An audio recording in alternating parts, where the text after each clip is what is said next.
कभी आपने सुना है कि कोई किसी को बिना गलती के सूली पे चढ़ा दे और फिर भी वो उन लोगों को माफ करने की ही दुआ मांगे।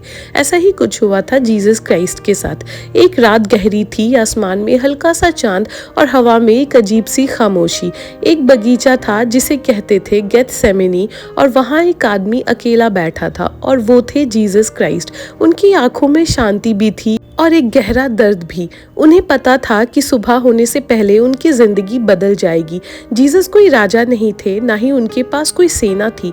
वो बस एक शिक्षा देने वाले थे जो लोगों को सिखाते थे सबको प्यार करो और सबको माफ करो और हमेशा सच के साथ रहो। वो कहते थे अगर कोई तुम्हारे साथ बुरा करे तो तुम उसे नादान समझकर माफ कर दो।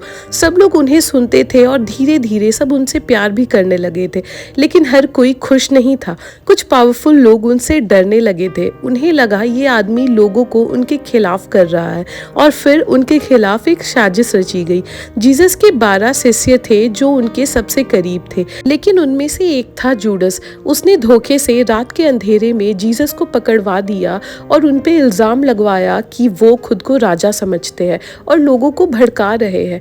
लेकिन सच तो कुछ और ही था। उन्होंने कभी किसी को कोई नुकसान नहीं पहुंचाया था, फिर भी फैसला हो गया, उन्हें डेथ सेंटेंस दिया गया और सजा भी ऐसी जो सबसे दर्दनाक थी, क्रूसीफिक्शन यानी क्रॉस पे लटकाया गया। और सजा यहीं खत्म नहीं हुई, उन्हें मजबूर किया गया अपना ही क्रॉस उठाकर चलने के लिए।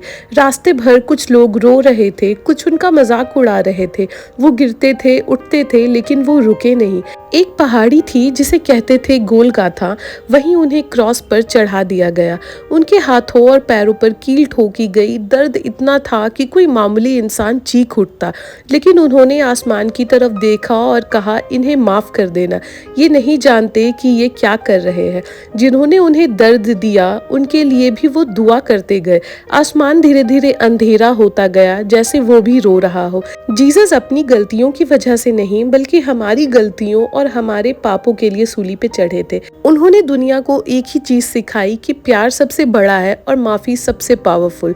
जब दुनिया ने उन्हें दर्द दिया तब भी उन्होंने दुनिया को सिर्फ प्यार ही दिया। उन्होंने सिर्फ दर्द नहीं सहा, उन्होंने पूरी इंसानियत के गुनाहों का बोझ अपने कंधों पर उठा लिया, और फिर भी उनके होठों पर सिर्फ माफी ही थी।